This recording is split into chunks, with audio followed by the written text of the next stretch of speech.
ಓಂ ಶಂಕರಂ ಶಂಕರಾಚಾರ್ಯಂ ಕೇಶವಂ ಬಾದರಾಯಣಂ ಸೂತ್ರಭಾಷ್ಯಕೃತೌ ವಂದೇ ಭಗವಂತೌ ಪುನಃ ಪುನಃ ಭಗವಂತೌ ಪುನಃ ಪುನಃ. ಶ್ರೀಮಚ್ಛಂಕರ ಭಗವತ್ಪಾದಾಚಾರ್ಯರ ಜಗದ್ಗುರು ಸಿದ್ಧಾರೂಢ ಮಹಾಸ್ವಾಮಿಗಳವರ ಜಗದ್ಗುರು ಭಾರತೀಯಪ್ಪಾಜಿಯವರ ಪವಿತ್ರ ಚರಣಾರವಿಂದಗಳಲ್ಲಿ ಅನಂತಕೋಟಿ ಶಿರಸಾಷ್ಟಾಂಗ ಪ್ರಣಾಮವನ್ನು ಸಲ್ಲಿಸುತ್ತೇನೆ. ಶ್ರವಣಾರ್ಥಿಗಳು ತಮ್ಮೆಲ್ಲರಿಗೂ ಅನೇಕ ಶರಣಾರ್ಥಿಗಳು. ಬ್ರಹ್ಮಸೂತ್ರ 3ನೇ ಅಧ್ಯಾಯ 1ನೇ ಪಾದ 7ನೇ ಸೂತ್ರ. ಅದರಲ್ಲಿ ಪೂರ್ವಪಕ್ಷಿಯ ವಿಚಾರವನ್ನ ಇಲ್ಲಿವರೆಗೆ ಹೇಳಿಕೊಂಡು ಬಂದರು. ಈಗ ಸಿದ್ಧಾಂತವನ್ನ ಹೇಳುವಂತವರಾಗ್ತಾ ಇದ್ದಾರೆ. ಅಲ್ಲಿ ಪೂರ್ವಪಕ್ಷಿ ಏನ್ ಹೇಳಿದ್ದ ಅಂತಂದ್ರೆ, ಇಲ್ಲಿ ಇಷ್ಟಾಧಿಕಾರಿಗಳು ತಮ್ಮ ಕರ್ಮ ಫಲವನ್ನ ಅನುಭವಿಸ್ಲಿಕ್ಕೆ ಧೂಮ ಮಾರ್ಗದಿಂದ ಚಂದ್ರಲೋಕವನ್ನ ಹೋಗಿ ಸೇರಿದ ಬಳಿಕ ಅಲ್ಲಿ ಆ ಇಷ್ಟಾಧಿಕಾರಿಗಳನ್ನು ಅಂದ್ರೆ ಅಲ್ಲಿ ಆ ದೇವತೆಗಳಿಗೆ ಅನ್ನ ಅಂತೇಳಿ ಅಂದ್ರೆ ಅವನನ್ನ ದೇವತೆಗಳು ಭಕ್ಷಿಸುತ್ತಾರೆ ಅಂತ ಶ್ರುತಿ ಹೇಳ್ತದಂತ ಅಲ್ಲಿ ಪೂರ್ವಪಕ್ಷಿ ಹೇಳಿದ್ದ. ಅಂದ್ರೆ ಅವರು ಚಂದ್ರನನ್ನ ಸೇರಿ ಚಂದ್ರನ ಪಡ್ಕೊಂಡು ಅವರು ಅನ್ನವಾಗ್ತಾರೆ ಅಂತ. ಅಂದ್ರೆ ಅಲ್ಲಿ ದೇವತೆಗಳು ಹೇಗೆ ಸೋಮರಾಜನನ್ನ ಪೃಥ್ವಿರಾಗಿರ್ತಕ್ಕಂಥವ್ರು ಅಲ್ಲಿ ತುಂಬುವುದಾಗಲಿ ಕ್ಷಯಗೊಳಿಸುವುದಾಗಲಿ ಹೇಗೆ ಮಾಡ್ತಾರೋ ಹಾಗೆ ಇಲ್ಲಿ ಈ ಇಷ್ಟಾಧಿಕಾರಿಯನ್ನ ದೇವತೆಗಳು ತಿನ್ನುತ್ತಾರೆ ಅಂತ. ಹೆಂಗ ಅಂತಂದ್ರೆ ಹುಲಿ ಮುಂತಾದವುಗಳಂತೆ. ಹುಲಿ ಎನ್ನುವಂತಾದ ಪ್ರಾಣಿಗಳನ್ನ ಹೆಂಗ ತಿಂದು ಹಾಕ್ತದಲ್ಲ, ಹಂಗ ದೇವತೆಗಳು ಇಷ್ಟಾಧಿಕಾರಿಯನ್ನ ಭಕ್ಷಿಸಿದ್ದಾದ್ರೆ ಅಲ್ಲಿ ಇಷ್ಟಾಧಿಕಾರಿಗಳಿಗೆ ಉಪಭೋಗ ಅನ್ನುವಂತಹದ್ದೇ ಅಲ್ಲಿ ಹೊಂದುವುದಿಲ್ವಲ್ಲ, ಅದು ಸಂಭವ ಆಗುವುದಿಲ್ವಲ್ಲ ಅಂತ ಇದು ಪೂರ್ವಪಕ್ಷಿ ಆಕ್ಷೇಪ ಆಗಿತ್ತು. ಅದಕ್ಕ ಈಗ ಉತ್ತರವನ್ನ ಹೇಳ್ತಾ ಇದ್ದಾರೆ ಆಚಾರ್ಯರು. ಅತ ಉತ್ತರಂ ಪಠತಿ. ಭಾಕ್ತಂ ವಾ ಅನಾತ್ಮವಿತ್ವಾತ್ ತಥಾ ಹಿ ದರ್ಶಯತಿ. ವಾ ಶಬ್ದಃ ಚೋದಿತ ದೋಷ ವ್ಯಾವರ್ತನಾರ್ಥಃ. ಇಲ್ಲಿ ಭಾಕ್ತಂ ವಾ ಅಂತನೂ ವಾ ಅನ್ನುವಂತ ಶಬ್ದ ಇಲ್ಲಿ ಚೋದಿತ ದೋಷ ವ್ಯಾವರ್ತನಾರ್ಥಃ. ಈಗೇನು ಅವನು ಆಕ್ಷೇಪವನ್ನ ಮಾಡಿದ್ನಲ್ರಿ ಅವನು, ಆ ಆಕ್ಷೇಪದಲ್ಲಿರ್ತಕ್ಕಂಥ ಒಂದು ದೋಷ ಅನ್ನುವಂತಹದ್ದನ್ನ ಪರಿಹಾರ ಮಾಡುವುದಕ್ಕೋಸ್ಕರವಾಗಿ ಸೂತ್ರದಲ್ಲಿ ವಾ ಅನ್ನುವಂತ ಶಬ್ದ ಬಂದದ ಅಂತ ಹೇಳಿ ಆಚಾರ್ಯರು ಆ ವಿಷಯವನ್ನು ನಮಗೆ ತಿಳಿಸ್ತಾ ಇದ್ದಾರೆ. ಚೋದಿತ ದೋಷ ವ್ಯಾವರ್ತನಾರ್ಥಃ ಅಂದ್ರೆ ಚೋದಿತ ಅಂತಂದ್ರೇನು, ಆಕ್ಷೇಪದಲ್ಲಿ ಹೇಳ್ತಕ್ಕಂಥ ದೋಷ ಅಂತ, ಅದನ್ನ ಪರಿಹರಿಸೋದಕ್ಕೋಸ್ಕರವಾಗಿ ವಾ ಶಬ್ದ ಅನ್ನುವಂತಹದ್ದು ಬಂದದ. ಅದನ್ನೇ ವಿವರಣೆ ಕೊಡ್ತಾ ಇದ್ದಾರೆ. ಭಾಕ್ತಮೇಷಾಂ ಅನ್ನತ್ವಂ ನ ಮುಖ್ಯತ್ವಂ. ಯೇಷಾಂ ಅನ್ನತ್ವಂ, ದೇವತೆಗಳಿಗೆ ಈ ಇಷ್ಟಾಧಿಕಾರಿಗಳು ಅನ್ನ ಅಂತೇನು ಹೇಳಿದ್ರಲ್ಲ, ಅದು ಭಾಕ್ತಂ ಅಂತಂದ್ರೆ ಗೌಣ ಅಂತದು. ಅಲ್ಲಿ ಮುಖ್ಯವಾಗಿ ಹೇಳಿಲ್ಲ, ಅದನ್ನ ಗೌಣವಾಗಿ ಹೇಳ್ಕೊಂಡು ಬಂದಿದ್ದಾರೆ ಅಂತ. ಯಾವುದು ಇಷ್ಟಾಧಿಕಾರಿಗಳಿಗೆ ಅನ್ನತ್ವ ಉಂಟಾಗ್ತದನ್ನುವಂತಹದ್ದು. ಅಂದ್ರೆ ದೇವತೆಗಳಿಗೆ ಅವರು ಅನ್ನ ಆಗ್ತಾರೆ ಅಂತೇನ ಉಪನಿಷತ್ನಲ್ಲಿ ಹೇಳ್ಕೊಂಡು ಬಂದದಲ್ಲ, ಅದು ಅಲ್ಲಿ ಭಾಕ್ತ ಅಂತಂದ್ರೆ ಏನು, ಗೌಣವೇ ಅಂತದು. ಅದು ಮುಖ್ಯ ಅಲ್ಲ. ಯಾಕಂತಂದ್ರೆ ಮುಖ್ಯೇ ಹಿ ಅನ್ನತ್ವೇ ಸ್ವರ್ಗಕಾಮೋ ಯಜೇತ. ಅದು ಒಂದು ವೇಳೆ ಮುಖ್ಯ ಅಂತ ನಾವು ಇಟ್ಕೊಂಡಿದ್ದಾದ್ರೆ ಇಲ್ಲಿ ಸ್ವರ್ಗಕಾಮೋ ಯಜೇತ. ಯಾವನು ಸ್ವರ್ಗಕಾಮನೆ ಉಳ್ಳವನಾಗಿದ್ದಾನೋ ಅವನು ಯಾಗವನ್ನ ಮಾಡಬೇಕು ಅಂತ ಅಲ್ಲಿ ವೇದ ಅನ್ನುವಂತಹದ್ದು ವಿಧಿಸ್ತದಲ್ಲಿ. ವೇದದ ವಿಧಾನ ಅನ್ನುವಂತಹದ್ದು. ಯಾರು ಸ್ವರ್ಗವನ್ನು ಬಯಸ್ತಾರೋ, ಸ್ವರ್ಗ ಪಡಿಬೇಕಂತಾರೋ ಅವ್ರು ಯಾಗ ಮಾಡಬೇಕು ಅಂತ ಹೇಳಿ ಈ ಪ್ರಕಾರವಾಗಿರ್ತಕ್ಕಂಥ ಒಂದು ಶ್ರುತಿ ಅನ್ನುವಂತಹದ್ದು. ಇತ್ತೇವಂ ಜಾತೀಯಕ ಅಧಿಕಾರ ಶ್ರುತಿ ಉಪರುದ್ದೇತ. ಈ ಶ್ರುತಿಗೆ ಇಲ್ಲಿ ಬಾಧ ಬರಬೇಕಾಗ್ತದೆ, ಅಂದ್ರೆ ಇಲ್ಲಿ ವಿರೋಧ ಆಗ್ತದೆ ಅಂತ. ಯಾಕಂದ್ರೆ ಇಲ್ಲಿ ಸ್ವರ್ಗ ಕಾಮನೆ ಉಳ್ಳಂತ ಅಧಿಕಾರಿನೇ ಆ ಕರ್ಮದಲ್ಲಿ ತೊಡಗ್ತಾ ಇದ್ದಾನೆ, ಯಾಗವನ್ನ ಮಾಡ್ತಾ ಇದ್ದಾನೆ ಅಂತ. ಮತ್ತು ಭೋಗವೇ ಇಲ್ಲದಿದ್ದರೆ ಈ ಶ್ರುತಿ ಅನ್ನುವಂತಹದ್ದು ಅಧಿಕಾರಿಯನ್ನ ಹೇಳ್ತದನ್ನುವಂತಹದ್ದು ಇಲ್ಲಿ ಸುಳ್ಳಾಗ್ತದ ಅಂತ. ಯಾಕಂದ್ರೆ ಇವನೇ ಅನ್ನ ಆಗಿಬಿಟ್ಟ ಅಂತಂದ್ರೆ ಅಲ್ಲಿ ಭೋಗ ಅನ್ನುವಂತಹದ್ದು ಅಲ್ಲಿ ಇಲ್ದಂಗ ಆಗ್ಬಿಡ್ತೈತಲ್ರಿ. ಇವನು ಚಂದ್ರಲೋಕಕ್ಕೆ ಹೋದ ಬಳಕ ದೇವತೆಗಳಿಗೆ ಇವನು ಅನ್ನ ಆಗ್ತಾನೆ ಅಂತ ಹೇಳಿ, ಈಗ ಒಂದ್ ವೇಳೆ ನಾವು ಅದನ್ನ ಆ ಮಾತು ಮುಖ್ಯ ಅಂತ ಇಟ್ಕೊಂಡಿದ್ದಾದ್ರೆ ಅಲ್ಲಿ ಆ ಶ್ರುತಿ ಅನ್ನುವಂತಹದ್ದು ಹೇಳದಂತೆ, ಅಂದ್ರೆ ಸ್ವರ್ಗ ಕಾಮನೆ ಉಳ್ಳವನೇ ಇಲ್ಲಿ ಅಧಿಕಾರಿ ಅಂತ ಶ್ರುತಿಯೊಳಗೆ ಹೇಳಿದಾರಲ್ಲ, ಅಲ್ಲಿ ಅಧಿಕಾರವೇ ಇಲ್ಲ ಅಂತ ಅಂದಂಗ ಆಗ್ಬಿಡ್ತೈತಿ. ಇವಾಗ ಅಲ್ಲಿ ಯಾರು ಅಧಿಕಾರಿನೇ ಇಲ್ದಂಗ ಆಗ್ಬಿಡ್ತೈತಲ್ರಿ ಇವಾಗ. ಅದಕ್ಕ ಅಧಿಕಾರಿನ ಹೇಳ್ತದ ಅನ್ನುವಂಥದ್ದೇ ಸುಳ್ಳಾಗ್ಬಿಡ್ತೈತಿ ಅಂತ ಆ ಮಾತನ್ನ ಇಲ್ಲಿ ತಿಳಿಸ್ತಾ ಇದ್ದಾರೆ ಅವರು. ಅಧಿಕಾರ ಶ್ರುತಿ ಉಪರುದ್ದೇತ ಅಂದ್ರೆ ಅಲ್ಲಿ ಅಧಿಕಾರ ಅನ್ನುವಂತಹದ್ದನ್ನ, ಅಂದ್ರೆ ಸ್ವರ್ಗ ಕಾಮನೆ ಉಳ್ಳವನು ಯಾಗವನ್ನು ಮಾಡಬೇಕು ಅನ್ನುವಂತ ಏನು ಅಧಿಕಾರ ಶ್ರುತಿ ಐತಲ್ಲ, ಅದಕ್ಕೆ ವಿರೋಧ ಅನ್ನುವಂತಹದ್ದು ಉಂಟಾಗ್ತದ. ಹೇಗೆ ಅಂತಂದ್ರೆ ಚಂದ್ರಮಂಡಲೆ ಚೇತ್ ಇಷ್ಟಾಧಿಕಾರಿಣಾಂ ಉಪಭೋಗೋ ನ ಸ್ಯಾತ್ ಕಿಮರ್ಥಂ ಅಧಿಕಾರಿಣಃ ಇಷ್ಟಾಧ್ಯಾಯಾಂ ಆಯಾಸ ಬಹುಲಂ ಕರ್ಮ ಕುರ್ಯುಃ. ಚಂದ್ರಮಂಡಲೆ ಚೇತ್ ಇಷ್ಟಾಧಿಕಾರಿಣಾಂ ಉಪಭೋಗ ನ ಸ್ಯಾತ್. ಇಲ್ಲಿ ಇಷ್ಟಾಧಿಕಾರಿಗಳಿಗೆ ಚಂದ್ರಮಂಡಲದೊಳಗ ಉಪಭೋಗ ಅನ್ನುವಂಥದ್ದು ಆಗುವುದಿಲ್ಲ ಅಂತಾದ್ರೆ, ಚಂದ್ರಮಂಡಲಕ್ಕೆ ಇಷ್ಟಾಧಿಕಾರಿ ಹೋಗ್ತಾ ಇದ್ದಾರಲ್ಲ, ಅವ್ರಿಗೆ ಉಪಭೋಗವೇ ಆಗುವುದಿಲ್ಲ ಅಂತಾದ್ರೆ ಮತ್ತ ಎದ್ರ ಸಲುವಾಗಿ ಎಂಥ ಪ್ರಯಾಸಪಟ್ಟು ಈ ಕರ್ಮಗಳನ್ನ ಯಾರು ಮಾಡ್ತಾರ? ಯಾಕಂದ್ರೆ ನಮಗೆ ಏನಾದ್ರೂ ಅಲ್ಲಿ ಫಲ ಸಿಗ್ತದ, ಅಲ್ಲಿ ಸುಖಾನುಭವ ಮಾಡ್ಕೋತೀವಿ ಅಂತ ತಿಳ್ಕೊಂಡ ಎಲ್ಲರೂ ಅಲ್ಲಿ ಕರ್ಮಗಳನ್ನ ಮಾಡ್ತಾರ. ಅಲ್ಲಿ ಫಲಾನ ಸಿಗುದಿಲ್ಲ ಅಂತಂದ್ರೆ ಮತ್ ಯಾರ ಕರ್ಮ ಮಾಡಕ್ ಹೋಗ್ತಾರ ಅಂತ.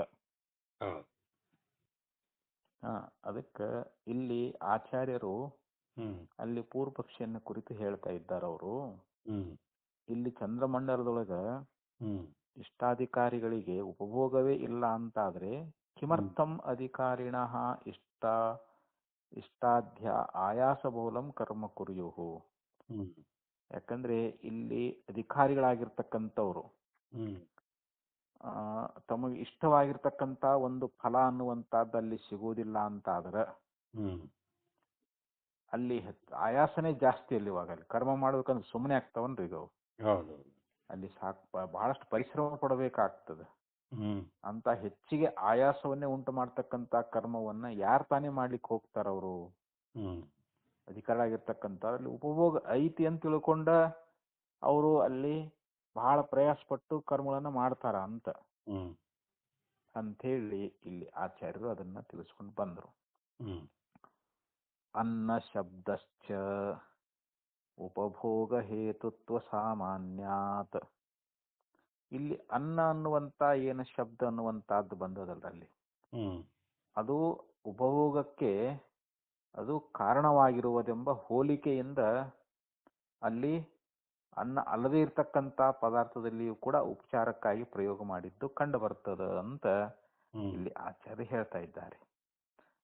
ಅನನ್ನೇನಪಿ ಉಪಚರ್ಯಮಾಣೆ ದೃಶ್ಯತೆ ಅನ್ನ ಶಬ್ದಶ್ಚ ಉಪಭೋಗ ಹೇತುತ್ವ ಸಾಮಾನ್ಯಾತ್.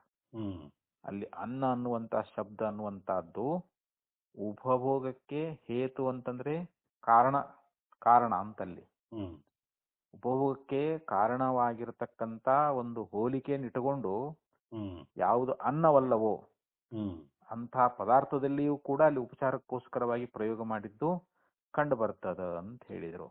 ಯಥಾ ಹೇಗೆ ಅಂತಂದ್ರೆ ವಿಶೋ ಅನ್ನಂ ರಾಜ್ಞಾಂ ಪಶು ಅನ್ನಂ ವಿಷಾಂ ಇತಿ. ಅದಕ್ಕೆ ಒಂದು ಉದಾಹರಣೆಯನ್ನ ಕೊಡ್ತಾ ಇದ್ದಾರೆ ಅವರು. ಈಗ ಜನರು ರಾಜನಿಗೆ ಅನ್ನ ಅಂತ, ಪಶುಗಳು ಜನರಿಗೆ ಅನ್ನ ಅಂತ ಹೇಳಿ ಹೀಗೊಂದು ಪ್ರಯೋಗ ಅನ್ನುವಂತಹದ್ದು, ಒಂದು ಉದಾಹರಣೆ ಅನ್ನುವಂತಹದ್ದು. ಜನರು ರಾಜರಿಗೆ ಅನ್ನ ಅಂತ, ರಾಜರು ಜನರನ್ನು ತಿಂದು ಬಿಡ್ತಾರೆ ಅಂತ ಹಂಗ ಅರ್ಥ ಅಲ್ಲ ಅದು. ಅಥವಾ ಪಶುಗಳು ಜನರಿಗೆ ಅನ್ನ ಅಂತಂದ್ರೆ ಈ ಜನರು ಪಶುಗಳನ್ನ ಏನು ತಿನ್ನಂಗಿಲ್ಲಲ್ರಿ ಇವಾಗ. ಆದ್ರಿಂದ ಇಲ್ಲಿ ಅದಕ್ಕೆ ಅರ್ಥ ಬಿಡಿಸ್ತಾರ ಅವರು. ತಸ್ಮಾತ್ ಇಷ್ಟ ಸ್ತ್ರೀ ಪುತ್ರ ಮಿತ್ರ ಭೃತ್ಯಾದಿರಿವ ಗುಣಭಾವೋಪಗತೈಃ ಇಷ್ಟಾಧಿಕಾರಿಭಿಃ ಯತ್ ಸುಖವಿಹರಣಂ ದೇವಾನಾಂ ತದೇವ ಯೇಷಾಂ ಭಕ್ಷಣಂ ಅಭಿಪ್ರೇತಂ ನ ಮೋದಕಾದಿವತ್ ಚರ್ವಣಂ ನಿಗರಣಂ ವಾಂ. ಇಲ್ಲಿ ಇಷ್ಟ ಸ್ತ್ರೀ ಪುತ್ರ ಮಿತ್ರ ಭೃತ್ಯಾದಿರಿವ, ಇಲ್ಲಿ ಇಷ್ಟರಾಗಿರ್ತಕ್ಕಂಥವ್ರು ಯಾರು, ಹೆಂಡತಿ ಆಗಲಿ, ಮಕ್ಕಳಾಗ್ಲಿ, ಸ್ನೇಹಿತರಾಗ್ಲಿ, ಸೇವಕರಾಗ್ಲಿ, ಅವ್ರು ಮುಂತಾದವರಂತೆ ಅಲ್ಲಿ ಅವರು ತಮಗ ಅಧೀನರಾಗಿರ್ತಕ್ಕಂಥ ಆ ಇಷ್ಟಾಧಿಕಾರಿಗಳಿಂದ ದೇವತೆಗಳು ಏನ್ ಮಾಡ್ತಾರಲ್ಲಿ ಸುಖವಾಗಿ ಅವರು ವಿಹಾರವನ್ನ ಮಾಡ್ತಾ ಇದ್ದಾರ ಅಂತ. ಈಗೇನು ಇವರು ಯಾಗವನ್ನ ಮಾಡಿ ಹೋಗಿರ್ತಾರಲ್ರಿ ಅವರು ಇಷ್ಟಾಧಿಕಾರಿಗಳು, ಅವರು ದೇವತೆಗಳ ಅಧೀನ ಆಗಿರ್ತಾರಂತವ್ರು. ಈಗ ಹೆಂಡತಿ ಮಕ್ಕಳು ಇವರೆಲ್ಲ ಆಳುಗಳು ಒಬ್ಬ ಯಜಮಾನ ಅಧೀನ ಇರ್ತಾರಿಲ್ರಿ ಅವರು. ಹಂಗ ಅಲ್ಲಿ ಅನ್ನ ಅನ್ನೋ ಶಬ್ದಕ್ಕೆ ಇಲ್ಲಿ ಬಿಡಿಸ್ತಾ ಇದ್ದಾರ ಅವ್ರು. ಅನ್ನ ಅಂತಂದ್ರೆ ಅದೇನು ಊಟ ಮಾಡೋ ಅನ್ನ ಅಲ್ಲ. ಅಲ್ಲಿ ಈಗ ಹೆಂಗ ನಾವು ಹೋಳಿಗೆ ಮಾಡಿರ್ತಾರ, ಕಡುಬು ಮಾಡಿರ್ತಾರ, ಅದನ್ನ ಬಾಯಿ ಹಾಕೊಂಡು ಉಣ್ತೇವಲ್ರಿ, ಅನ್ನ ಊಟ ಮಾಡಿದೇವ ಅಂತ ಹೇಳ್ತೇವಲ್ರಿ, ಮತ್ತೆ ನೀರ್ ಕುಡ್ದೇವ ಅಂತ ಹೇಳ್ತೇವಿ, ಅನ್ನ ನುಂಗ್ ಅಂತ ಹೇಳ್ತೇವಲ್ಲಿ. ಯಾಕಂದ್ರೆ ಅಲ್ಲಿ ಭಕ್ಷಣ, ಅಲ್ಲಿ ಭಕ್ಷಣ ಮಾಡ್ತಕ್ಕಂಥದ್ದು ಅಂತ ಹಿಂಗ ನಾವು ಅರ್ಥ ಮಾಡಬಾರ್ದಲ್ಲಿ. ಯಾವುದು ಈ ಇಷ್ಟಾಧಿಕಾರಿಗಳು ದೇವತೆಗಳಿಗೆ ಅನ್ನ ಅಂತ ಅಂದಾಗ ಅವರು ದೇವತೆಗಳ ಅಧೀನದಲ್ಲಿ ಇರ್ತಾರಂತ ನಾವು ಅರ್ಥ ಮಾಡಬೇಕೇ ಹೊರತು ಅಲ್ಲಿ ದೇವತೆಗಳು ಇಷ್ಟಾದಿಗಳನ್ನ ತಿಂತಾರೆ ಅಂತ ಅರ್ಥ ಅಲ್ಲ.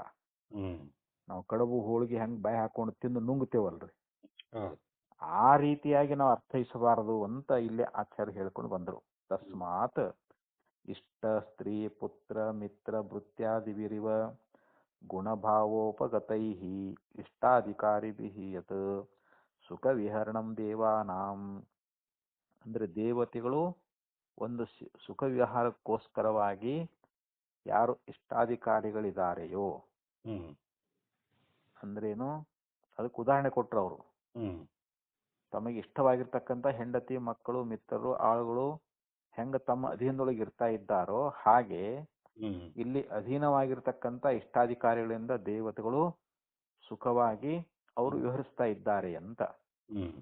ಅದೇ ಇವರನ್ನ ಭಕ್ಷಿಸುವುದು ಅನ್ನುವಂತ ಮಾತಿನಿಂದ ಅಭಿಪ್ರಾಯ ಆಗೈತೆ ಹೊರತು ಇಲ್ಲಿ ಕಡುಬು ಮೊದಲಾದವುಗಳನ್ನು ತಿಂತೇವಲ್ರಿ, ಅದನ್ನ ನುಂಗ್ತೇವಲ್ಲ, ಆ ರೀತಿ ಭಕ್ಷಣ ಅಂತ ನಾವು ತಿಳ್ಕೊಳ್ಬಾರದು ಅಂತ ಇಲ್ಲಿ ಆಚಾರ್ಯರ ಆ ವಿಚಾರವನ್ನು ಹೇಳ್ಕೊಂಡು ಬಂದರು. ತದೇವ ಈಶಾಂ ಭಕ್ಷಣಂ ಅಭಿಪ್ರೇತಂ ನ ಮೋದಕಾದಿವತ್ ಚರ್ವಣಂ ನಿಗರಣಂ ವಾ. ಮೋದಕ ಅಂತಂದ್ರೆ ಇಲ್ಲಿ ಕಡುಬು ಸಿಹಿ ಪದಾರ್ಥಗಳಂತ. ಗಣಪತಿಗೆ ಮೋದಕಗಳನ್ನ ಇಡ್ತಾರಲ್ರಿ, ಕಡುಬು ಇತ್ಯಾದಿಗಳು. ಹಂಗ ಇಲ್ಲಿ ನಾವು ಮೋದಕಾದಿಗಳನ್ನ ಹೆಂಗ ಸಿಹಿ ಯಾವುದು ಕಡುಬು ಮೊದಲಾದವುಗಳನ್ನ ಯಾವ ರೀತಿಯಾಗಿ ಬಾಯಿಗೆ ಇಟ್ಕೊಂಡು ಅಗಿತೇವಲ್ರಿ, ಮತ್ತದನ್ನ ಚರ್ವಣ ಅಂದ್ರೆ ಬಾಯಾಗ ಅಯ್ಯುವುದು, ನಿಗರಣಂ ಅಂತಂದ್ರೆ ಏನು, ಅದನ್ನ ನುಂಗುವುದು ಅಂತ. ಅದನ್ನ ಅಗಿಯೋದಾಗ್ಲಿ ನುಂಗುದಾಗ್ಲಿ ಇಲ್ಲಿ ಭಕ್ಷಣ ಅಂತೇನು ಹೇಳ್ಕೊಂಬಂದಾರಲ್ಲ, ಆ ಅಭಿಪ್ರಾಯದಿಂದ ಇಲ್ಲಿ ಹೇಳಿಲ್ಲ ಅಂತ. ಯಾಕಂತಂದ್ರೆ ನಹ ವೈ ದೇವ ಅಸ್ನಂತಿ ನ ಪಿಬಂತೆ ತದೇವ ಅಮೃತಂ ದೃಷ್ಟ್ವಾ ತೃಪ್ಯಂತಿ. ದೇವಾಹ ಅಂದ್ರೆ ದೇವತೆಗಳಾಗಿರ್ತಕ್ಕಂಥವ್ರು ನ ಅಸ್ನಂತಿ, ದೇವತೆಗಳು ತಿನ್ನೋದು ಇಲ್ಲ, ನ ಪಿಬಂತಿ ಅವರು ಕುಡಿಯುವುದೂ ಇಲ್ಲ. ಮತ್ತೆ ಹೇಗೆ ಅಂತಂದ್ರೆ ಏತದೇವ ಅಮೃತಂ ದೃಷ್ಟ ತೃಪ್ಯಂತಿ. ಅವ್ರು ಅಮೃತವನ್ನು ನೋಡಿ ತೃಪ್ತರಾಗಿ ಬಿಡ್ತಾರಂತ, ಅವ್ರಿಗೆ ಹೊಟ್ಟೆ ತುಂಬ ಹೋಗ್ಬಿಡ್ತೈತೆ ಅಂತ ಅವ್ರು. ಹೆಂಗ್ ನಮಗ ಹಸಿವಾಯ್ತು ಅಂದ್ರೆ ನಾವ್ ಏನಾದ್ರು ಊಟ ಮಾಡ್ತೀವಿ, ಅಲ್ಲಿ ನೀರ್ ಕುಡಿತೀವಿ, ಅದು ನಮ್ಮ ಹಸಿವೆ ದೂರ ಆಗಿ ಹೋಗ್ಬಿಡ್ತದ.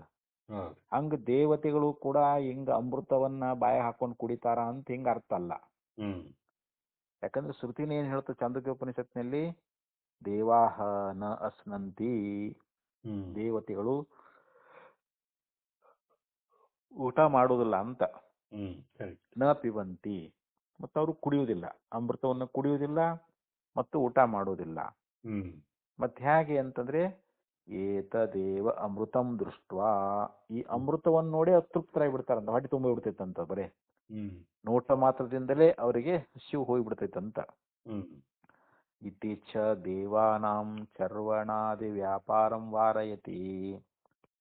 ಅಂದ್ರೆ ಇಲ್ಲಿ ಹೀಗೆ ಹೇಳಿದ್ದರಿಂದ ದೇವತೆಗಳಿಗೆ ಬಾಯೊಳಗ ಆಹಾರವನ್ನು ಇಟ್ಟುಕೊಂಡು ಅಗಿಯುವುದಾಗಲಿ ಅಥವಾ ನುಂಗುವುದಾಗಲಿ ಈ ಮುಂತಾದ ಯಾವ ವ್ಯಾಪಾರಗಳು ಅವರಿಗಿಲ್ಲ ಅಂತ. ವ್ಯಾಪಾರಂ ವಾರಯತಿ ಅಂತಂದ್ರೇನು, ಅದು ನಿರಾಕರಣೆ ಮಾಡ್ತಾ ಇದ್ದಾರಂತ. ದೇವತೆಗಳಿಗೆ ಉಣ್ಣುವ ನುಂಗುವ ಯಾವುದೇ ವ್ಯವಹಾರ ಅನ್ನುವಂಥದ್ದು, ಯಾವುದೇ ವ್ಯಾಪಾರ ಅನ್ನುವಂಥದ್ದು ಇಲ್ಲ ಅಂತ ತಿಳಿಸ್ಕೊಂಡು ಬಂದರು. ತೇಷಾಂ ಚ ಇಷ್ಟಾಧಿಕಾರಿಣಾಂ ದೇವಾನ್ ಪ್ರತಿ ಗುಣಭಾವೋಪಗತಾನಾಮಪಿ ಉಪಭೋಗಃ ಉತ್ಪದ್ಯತೆ ರಾಜ್ಯೋಪಜೀವಿನಾಮಿವ ಪರಿಜನಾನಾಂ. ಇನ್ನು ಮತ್ತೆ ಭಾಷ್ಯದಲ್ಲಿ ಹೇಳಿದ್ರು, ಇಲ್ಲಿ ತೇಷಾಂಚ ಇಷ್ಟಾಧಿಕಾರಿಣಾಂ, ಆ ಇಷ್ಟಾಧಿಕಾರಿಗಳಂತ ಏನದಾರಲ್ಲ, ದೇವಾನ್ ಪ್ರತಿ ಗುಣಭಾವೋಪಗತಾನಾಮಪಿ, ಅಂದ್ರೆ ದೇವತೆಗಳಿಗೆ ಅವರು ಅಧೀನರಾಗಿರ್ತಾರ ಅಂತ. ಇಷ್ಟಾಧಿಕಾರಿಗಳು ಇಲ್ಲೇನು ಯಜ್ಞ ಯಾಗ ಇಷ್ಟ ಪೂರ್ತ ದತ್ತ ಅಂತೇನು ಹಿಂದೆ ಹೇಳ್ಕೊಂಬಂದ್ರಲ್ರಿ, ಅವರನ್ನೆಲ್ಲ ಮಾಡಿದಾಗ ಅವರಲ್ಲಿ ಅಪೂರ್ವ ಅನ್ನುವಂತಹದ್ದು ಒಂದು ತಯಾರಾಗ್ತದೆ. ಆ ಅಪೂರ್ವದಿಂದ ಅವರು ಧೂಮ ಮಾರ್ಗದಿಂದ ಚಂದ್ರಮಂಡಲವನ್ನ ಸೇರ್ತಾರೆ. ಆ ಇಷ್ಟಾಧಿಕಾರಿಗಳು ಏನ್ ಮಾಡ್ತಾರಲ್ಲಿ, ದೇವತೆಗಳಿಗೆ ಅಧೀನರಾಗಿ ಬಿಡ್ತಾರಂತಲ್ಲಿ. ಚಂದ್ರಮಂಡಲಕ್ಕೆ ಹೋದ್ಮೇಲೆ ದೇವತೆಗಳ ಒಂದು ಅಧೀನದೊಳಗ, ಅವ್ರ ಅಂಡರ್ದಾಗ ಅಂತಾರಲ್ರಿ, ಅವ್ರ ಅಧೀನದೊಳಗೆ ಇರ್ತಾರ ಅಂತ. ಇಲ್ಲಿ ಇನ್ನೊಂದು ಉದಾಹರಣೆ ಕೊಡ್ತಾ ಇದ್ದಾರೆ. ರಾಜೋಪಜೀವಿನಾಮಿವ ಪರಿಜನಾನಾಂ. ಈಗ ಒಬ್ಬ ರಾಜ ಅದಾನಂತ ತಿಳ್ಕೊಡ್ರಿ, ಅವ್ರ ಹತ್ರ ಸೇವಕರು ಅಂತ ಇರ್ತಾರಲ್ಲ, ದಾಸಿಯರು ಇರ್ತಾರ, ಸೇವಕರು ಇರ್ತಾರ, ಮತ್ತ ರಾಜನ ಅಧೀನದೊಳಗ ಇರ್ತಾರಲ್ರಿ. ರಾಜನ ಅಧೀನದೊಳಗ ಅಲ್ಲಿ ಸೇವಕ ವರ್ಗದವರು, ಪರಿಜನ ಅಂತಂದ್ರೆ ಇಲ್ಲಿ ಸೇವಕರು ಅಂತ, ರಾಜನಿಗೆ ಸೇವಾ ಮಾಡ್ತಕ್ಕಂಥವ್ರು, ಸೈನಿಕರಾಗ್ಲಿ, ಅಲ್ಲಿ ದಾಸಿಯರಾಗ್ಲಿ, ಅವ್ರ ದಾಸರಾಗ್ಲಿ, ಅವ್ರ ಅಧೀನದೊಳಗಿದ್ದುಕೊಂಡು ಮತ್ತ ಅವ್ರ ಹಂಗ ಉಪವಾಸ ಇರ್ತಾರನ್ರಿ, ಅವರು ಅಲ್ಲಿ ರಾಜ ಉಪಭೋಗ ಮಾಡ್ತಾರಲ್ರಿ. ಅಲ್ಲಿ ರಾಜ ಕೊಟ್ಟಿರ್ತಕ್ಕಂತ ಅಲ್ಲಿ ಮೃಷ್ಟಾನ್ನ ಭೋಜನ ಆಗಲಿ, ಅವನು ಕೊಡ್ತಕ್ಕಂತ ಐಶ್ವರ್ಯ ಆಗಲಿ, ಮತ್ತೆ ರಾಜ ಅವನಿಗೆ ಏನಾರ ಸಹಾಯ ಮಾಡತಾನಲ್ರಿ, ಅವ್ರು ಬಂದವರೆಲ್ಲ ಸೇವಕರಿಗೆ, ಅವರಿಗೂ ಕೂಡ ಉಪಭೋಗ ಆಗ್ತೈತಲ್ರಿ. ಈ ಕಡೆ ರಾಜನ ಪರಿವಾರದವರಿಗೆ ಯಾವ ರೀತಿಯಾಗಿ ರಾಜನ ಅಧೀನವಾಗಿದ್ರೂ ಕೂಡ ಅವ್ರಿಗೆ ಉಪಭೋಗ ಅನ್ನುವಂತಹದ್ದು ಯಾವ ರೀತಿ ಸಂಭವ ಆಗ್ತದೋ ಹಾಗೆ ಇಲ್ಲಿ ಇಷ್ಟಾಧಿಕಾರಿಗಳು ಕೂಡ ಚಂದ್ರಮಂಡಲದಲ್ಲಿ ಹೋದಾಗ ದೇವತೆಗಳಿಗೆ ಅವರು ಅಧೀನ ಅದಾರಂದ್ರೂ ಕೂಡ ಅಲ್ಲಿ ಭೋಗಗಳ ಉಪಭೋಗ ಅನ್ನುವಂಥದ್ದು ಅವರಿಗೂ ಐತಿ ಅಂತ, ಅವರು ಭೋಗಗಳನ್ನ ಭೋಗಿಸ್ತಾರೆ ಅಂತ ಇಲ್ಲಿ ಆಚಾರ್ಯರು ಆ ವಿಷಯವನ್ನ ಇಲ್ಲಿ ನಮಗ ತಿಳಿಸ್ಕೊಂಡು ಬರ್ತಾ ಇದ್ದಾರೆ. ತೇಷಾಂ ಚ ಇಷ್ಟಾಧಿಕಾರಿಣಾಂ ದೇವಾನ್ ಪ್ರತಿ ಗುಣಭಾವೋಪಗತಾಮಾಮಪಿ. ಗುಣಭಾವ ಅಂದ್ರೇನು, ಅವರ ಅಧೀನವಾಗಿರುವಿಕೆ ಅಂತ. ದೇವತೆಗಳು ಅಧೀನವಾಗಿರುವಂತಹದ್ದು ಯಾರಿಗೆ? ಇಷ್ಟಾಧಿಕಾರಿಗಳಿಗೆ ಅಂತ. ಇಲ್ಲಿ ಇಷ್ಟಾಧಿಕಾರಿಗಳಿಗೆ ದೇವತೆಗಳ ಅಧೀನವಾಗಿರುವಿಕೆ ಅನ್ನುವಂಥದ್ದು ಇದ್ರೂ ಕೂಡ ಉಪಭೋಗ ಉಪಪದ್ಯತೆ, ಅವರು ಮಾಡಿರ್ತಕ್ಕಂಥ ಪುಣ್ಯಾನುಸಾರವಾಗಿ ಅವರಿಗೆ ಅಲ್ಲಿ ಕರ್ಮದ ಫಲದ ಭೋಗ ಅನ್ನುವಂಥದ್ದು ಅವರಿಗೆ ಉಂಟಾಗ್ತದ ಅಂತ. ಅಲ್ಲಿ ಉಪಭೋಗ ಮಾಡ್ತಾರಂತ ಅಂತ ಹೇಳಿದ್ರು. ಅದಕ್ಕೆ ರಾಜೋಪಜೀವಿನಾಮಿವ ಪರಿಜನಾನಾಂ ಅಂತ ಇದನ್ನ ಹೇಳ್ಕೊಂಡು ಬಂದ. ಅನಾತ್ಮವಿತ್ವಾಚ್ಛ ಇಷ್ಟಾಧಿಕಾರಿಣಾಂ ದೇವೋಪಭೋಗ್ಯ ಭಾವ ಉಪಪದ್ಯತೆ. ಇನ್ನು ಅನಾತ್ಮವಿತ್ತಾಚ್ಛ, ಇಲ್ಲಿ ಇಷ್ಟಾಧಿಕಾರಿಗಳು ಏನದಾರ ಅಂತಂದ್ರೆ ಅವರು ಅನಾತ್ಮವಿದರಾಗಿದ್ದಾರೆ ಅಂತ. ಅಂದ್ರೆ ಆತ್ಮನನ್ನ ಅಂದ್ರೆ ಪರಮಾತ್ಮನನ್ನ ತಿಳಿಯದೇ ಇರತಕ್ಕಂಥವ್ರು ಅಂತವ್ರು.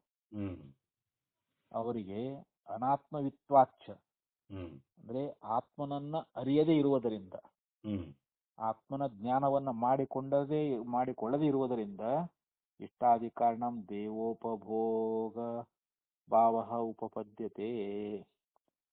ಹೀಗಾಗಿ ಅವರು ದೇವತೆಗಳಿಗೆ ಅವರು ಉಪಭೋಗ್ಯರಾಗಿರ್ತಾ ಇದ್ದಾರೆ.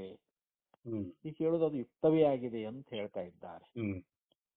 ಯಾಕಂದ್ರೆ ಅವರು ಆತ್ಮನನ್ನ ಅರಿಯದೇ ಇರುವುದರಿಂದ ಅವರು ಅಜ್ಞಾನಿಗಳಂತ. ಇವಾಗ ಅವರು ದೇವತೆಗಳಿಗೆ ಉಪಭೋಗ್ಯರಾಗಿರ್ತಾ ಇದ್ದಾರೆ ಅನ್ನುವಂತ ಮಾತು ಇದು ಯೋಗ್ಯವೇ ಅದ ಅಂತ ಇಲ್ಲಿ ಆಚಾರ್ಯ ಹೇಳಿದ್ರಲ್ಲಿ. ತಥಾ ಹಿ ಶ್ರುತಿ ಅನಾತ್ಮವಿದಾಂ ದೇವೋಪಭೋಗ್ಯತಾಂ ದರ್ಶಯತಿ. ಇಲ್ಲಿ ಶ್ರುತಿ ಎನ್ನುವಂತಹದ್ದು ಯಾರು ಆತ್ಮನನ್ನ ಅರಿಯದೇ ಇರ್ತಕ್ಕಂಥವ್ರದಾರೋ ಅವರು ದೇವತೆಗಳಿಗೆ ಉಪಭೋಗ್ಯರಾಗಿದ್ದಾರೆ ಅನ್ನುವಂತ ಮಾತನ್ನ ಶ್ರುತಿ ಅನ್ನುವಂತಹದ್ದು ನಮಗ ತೋರಿಸಿಕೊಡ್ತದೆ. ಅಥ ಯೋನ್ಯಾಂ ದೇವತಾಂ ಉಪಾಸ್ತೆ ಅನ್ಯಃ ಅಸಾವನ್ಯೋ ಅಹಮಸ್ಮೀತಿ ನ ಸ ವೇದ ಯಥಾ ಪಶುರೇವಂ ಸ ದೇವಾನಾಂ. ಇದು ಬೃಹದಾರಣ್ಯಕೋಪನಿಷತ್ತಿನಲ್ಲಿ ಬರ್ತಕ್ಕಂತ ಒಂದು ಮಂತ್ರ. ಅಥ ಯೋ ಅನ್ಯಾಂ ದೇವತಾಂ ಉಪಾಸ್ತೆ, ಈಗೊಬ್ಬವ ಒಂದು ದೇವತೆಯನ್ನ, ಆ ದೇವತೆಯನ್ನ ಅವನು ಹೇಗೆ ಉಪಾಸನೆ ಮಾಡ್ತಾ ಇದ್ದಾನೆ ಅಂತಂದ್ರೆ ಅಲ್ಲಿ ದೇವತೆನೇ ಬೇರೆ ನಾನೇ ಬೇರೆ ಅಂತ ಹೇಳಿ ಹಿಂಗ ಆ ದೇವತೆಯನ್ನ ಅನ್ಯವಾಗಿ ಉಪಾಸನೆ ಮಾಡ್ತಾ ಇದ್ದಾನೋ ಅಂತ. ಯಾಕಂದ್ರೆ ಉಪಾಸಕ ಏನ್ ತಿಳ್ಕೊಂಡಿರ್ತಾನ, ಅವನು ಉಪಾಸ್ಯ, ಯಾರು ಪರಮಾತ್ಮ ಉಪಾಸ್ಯ, ನಾನು ಉಪಾಸಕ, ನಾನು ಉಪಾಸನ ಮಾಡುವವನು. ಯಾರನ್ನು ಉಪಾಸನ ಮಾಡ್ತೀನಿ? ಆ ದೇವತೆಯನ್ನು ಕುರಿತು. ಅಗ್ನಿದೇವ ಆಗಿರ್ಬೋದು, ಇಂದ್ರ ಆಗಿರ್ಬೋದು, ಚಂದ್ರ ಆಗಿರ್ಬೋದು, ಯಾರಾಗಿರ್ಬೋದು, ಆ ದೇವತೆಗಳೇ ಅಲ್ಲಿ ಉಪಾಸ್ಯ. ಉಪಾಸಕ ಯಾರು? ಇಲ್ಲಿ ಉಪಾಸನೆ ಮಾಡ್ತಕ್ಕಂಥವನು ಅಂತ. ಇಲ್ಲಿ ಅನಾತ್ಮಜ್ಞ ಅಂತ ಬರದಾರಲ್ರ, ಯಾವನ ಅನಾತ್ಮಜ್ಞನಾಗಿದ್ದಾನೆಯೋ ಅವನೇ ಇಲ್ಲಿ ಉಪಾಸಕ ಅಂತ. ಅದಕ್ಕಂದ್ರೆ ಅವರು ತಥಾ ಹಿ ಶ್ರುತಿ ಹೇತ ಯೋ ಅನ್ಯ ಅಥ ಯೋ ಅನ್ಯಾಂ ದೇವತಾಂ ಉಪಾಸ್ತೆ ಅನ್ಯಃ ಅಸೌ ಅನ್ಯಃ ಅಹಮಸ್ಮೀತಿ ನ ಸ ವೇದ ಯಥಾ ಪಶುರೇವಂ ಸ ದೇವಾನಾಂ. ಈ ಬೃಹದಾರಣ್ಯಕೋಪನಿಷತ್ತಿನ ಒಂದು ಮಂತ್ರವನ್ನ ಇಲ್ಲಿ ಆಚಾರ್ಯ ನಮಗೆ ಹೇಳ್ತಾ ಇದ್ದಾರೆ. ಯಹ ಅಂದ್ರೆ ಯಾವನು ಅಂತ. ಅನ್ಯಾಂ ದೇವತಾಂ ಉಪಾಸ್ತೆ ಅಂದ್ರೆ ನಾನು ಬೇರೆ, ದೇವತೆ ಬೇರೆ ಅಂತ. ಈ ದೇವತೆ ಬೇರೆ ಅದಾನ, ನಾನು ಬೇರೆ ಅದಾನ ಅಂತ ಹೇಳಿ ಹಿಂಗ್ ಯಾರು ದೇವತೆಯನ್ನ ಅನ್ಯಃ ಉಪಾಸ್ತೆ ಅಂದ್ರೆ ಬೇರೆಯಾಗಿ ಉಪಾಸನೆ ಮಾಡ್ತಾ ಇದ್ದಾರೋ, ಅಂದ್ರೆ ಇಲ್ಲಿ ದೇವತೆ ನಾನು ಅಂತ ಉಪಾಸನೆ ಮಾಡಂಗಿಲ್ಲ, ದೇವತೆನೇ ಬೇರೆ ನಾನೇ ಬೇರೆ ಅಂತ ಹೇಳಿ ಹೀಗೆ ಅನ್ಯ ಅಂದ್ರೆ ಭೇದವಾಗಿ ಉಪಾಸನೆ ಮಾಡ್ತಾ ಇದ್ದಾರೋ, ಅನ್ಯಃ ಅಸೌ ಅನ್ಯಃ ಅಹಮಸ್ಮೀತಿ ಅಂದ್ರೆ ನಾನು ಬೇರೆ ದೇವತೆ ಬೇರೆ ಅಂತ ಹೇಳಿ ಈ ರೀತಿಯಾಗಿ ಉಪಾಸನೆ ಮಾಡ್ತಕ್ಕಂಥವನು ನಸವೇದ, ಅವನು ಸರಿಯಾಗಿ ತಿಳ್ಕೊಂಡವನಲ್ಲ ಅಂತ, ಅವನು ಸರಿಯಾಗಿ ಅರಿತವನಲ್ಲ ಅಂತ. ತಾಮ್ ನಸವೇದ ಯಥಾ ಪಶುರೇವಂ ಸ ದೇವಾನಾಂ, ಅವನು ಪಶು ಇದ್ದಂಗಂತ, ದೇವತೆಗಳಿಗೆ ಅವನು ಪಶು ಇದ್ದ ಹಾಗೆ ಅಂತ ಹೇಳ್ತಾರ ಅವರು. ಈಗ ಒಬ್ಬ ಯಜಮಾನ ಒಂದು ಪಶು ಅಂದ್ರೆ ಆಕಳ ಅಥವಾ ಎಮ್ಮೆಯನ್ನು ಸಾಕಿರ್ತಾನ. ಆ ಆಕಳ ಏನ್ ಮಾಡ್ತಾವು, ಯಜಮಾನ್ ಹಾಕಿರ್ತಕ್ಕಂತ ಹುಲ್ಲು ಅದೆಲ್ಲ ತಿಂತಾವ್. ತಿಂದು ಅವನಿಗೆ ಹಾಲು ಕೊಡ್ತಾವಲ್ರಿ ಅವು, ಹೌದು ಯಜಮಾನಿಗೆ ಉಪಕಾರ ಮಾಡ್ತಾವಲ್ರಿ ಅವು. ಹೌದೌದು. ಹಂಗ ಇಲ್ಲಿ ಇವನೇನು ಉಪಾಸಕ ಅದಾನಲ್ರಿ, ಇವನು ಹಸು ಇದ್ದಂಗ. ಇವನು ಯಜಮಾನ ಅಲ್ಲಿ ದೇವತೆ ಇದ್ದಂಗ. ಯಾಕಂದ್ರೆ ದೇವತೆಗಳಿಗೆ ಇವನು ಉಪಕಾರ ಮಾಡ್ತಾನೆ. ಯಾಕಂದ್ರೆ ಇವನು ಮಾಡತಕ್ಕಂತ ಯಜ್ಞ ಯಾಗ ಇವೇನು ಹೋಮ ಹವನ ಮಾಡ್ತಾನಲ್ರಿ, ಇದರಿಂದ ಅವರಿಗೆ ಒಂದು ಶಕ್ತಿ ಬರ್ತದೆ ದೇವತೆಗಳಿಗೆ. ಇವ್ರು ಕೊಡ್ತಕ್ಕಂತ ಹವಿಸ್ಸಾದಿಗಳಿಂದ ಅವ್ರು ಬಲಿಷ್ಠರಾಗ್ತಾರ ಅವ್ರು. ಹೀಗಾಗಿ ಇವನು ಏನ್ ಬೇಡ್ತಾನೋ ಇವನು ಕೇಳಿದ್ದನ್ನ ಅವ್ರು ಕೊಡ್ತಾರ ದೇವತೆಗಳು. ಹೆಂಗ ನಾವು ಆಕಳಿಗೆ ಅದನ್ನ ಹಾಲು ಪಡ್ಕೋಬೇಕು ಅಂತಂದ್ರೆ ನಾವ್ ಏನಾದಕ್ಕೆ ಹಾಕ್ತೇವಲ್ರಿ ಅದು, ಅದು ಹಾಕಿದಾಗ ನಮಗ್ ಹಾಲು ಕೊಡ್ತದ. ಹಾಲು ಕೊಟ್ಟು ನಮ್ಗೆ ಹೆಂಗ್ ಉಪಕಾರ ಮಾಡ್ತೈತಲ್ರಿ ಅದು, ಹಂಗೆ ಇಲ್ಲಿ ಉಪಾಸಕನು ಕೂಡ ದೇವತೆಗಳಿಗೆ ಯಜ್ಞ ಯಾಗಾದಿಗಳನ್ನ ಮಾಡಿ ಅವರನ್ನ ಸಂತೋಷ ಪಡಿಸ್ತಾನ. ಅವಾಗ ದೇವತೆಗಳು ಏನ್ ಮಾಡ್ತಾರ, ಅವನ್ ಕೇಳಿದ್ದನ್ನು ಕೊಡ್ತಾರ ಅಂತ. ದೇವತೆಗಳಿಗೆ ಪಶು ಇದ್ದಂಗ ಅಂತ ಇವನು ಉಪಾಸಕ ದೇವತೆಗಳಿಗೆ ಪಶು ಇದ್ದ ಹಾಗೆ ಅಂತ ಹೇಳಿ ಈ ರೀತಿ ಉಪನಿಷತ್ ಅನ್ನುವಂತಹದ್ದು ಹೇಳ್ಕೊಂಡು ಬರ್ತದೆ. ಇದು ಸಚ ಅಸ್ಮಿನ್ನಪಿ ಲೋಕೆ ಇಷ್ಟಾದಿಭಿಃ ಕರ್ಮಭಿಃ ಪ್ರೀಣಯನ್ ಪಶುವತ್ ದೇವಾನಾಂ ಉಪಕರೋತಿ ಅಮುಸ್ಮಿನ್ನಪಿ ಲೋಕೆ ತದುಪಜೀವಿ ತದಾದಿಷ್ಟಂ ಫಲಂ ಉಪಭುಂಜಾನಃ ಪಶುವತ್ ದೇವಾನಾಂ ಉಪಕರೋತಿ ಇತಿ ಗಮ್ಯತೆ. ಇಲ್ಲಿ ಅದಕ್ಕೆ ಆಚಾರ್ಯರು ಆ ಮಂತ್ರವನ್ನು ಹೇಳ್ತಾ ಇಲ್ಲಿ ತಿಳಿಸ್ತಾ ಇದ್ದಾರೆ.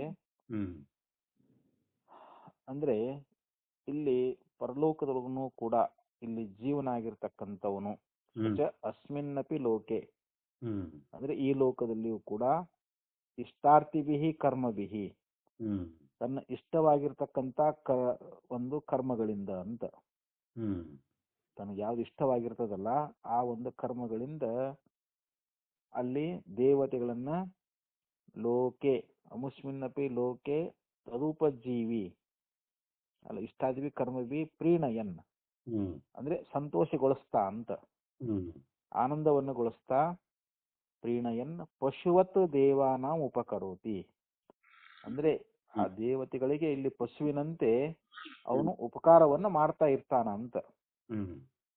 ಯಾರೋ ಇಲ್ಲಿ ಉಪಾಸಕನಾಗಿರ್ತಕ್ಕಂಥವನು ದೇವತೆಯನ್ನ ಕುರಿತೇನು ಉಪಾಸನೆ ಮಾಡ್ತಾ ಇದ್ದಾನಲ್ಲ, ಹೆಂಗ ಒಬ್ಬ ಯಜಮಾನ ಆ ಪಶುಗಳಿಂದ ಉಪಕಾರವನ್ನು ಹೆಂಗ್ ಪಡಿತಾ ಇರ್ತಾನೋ ಹಾಗೆ ಇಲ್ಲಿ ಉಪಾಸಕನು ಕೂಡ ದೇವತೆಗಳಿಗೆ ಉಪಕಾರವನ್ನ ಮಾಡ್ತಾ ಇರ್ತಾನೆ ಅಂತ ಹೇಳಿ ಇಲ್ಲಿ ಹೇಳಿದರು. ಅಮುಸ್ಮಿನ್ನಪಿ ಲೋಕೆ ತದುಪಜೀವಿ ತದಿಷ್ಟಾರ್ಥಂ ಫಲಂ ಉಪಭುಂಜಾನಃ ಪಶುವತ್ ದೇವಾನಾಂ ಉಪಕರೋತಿ ಇತಿ ಗಮ್ಯತೆ.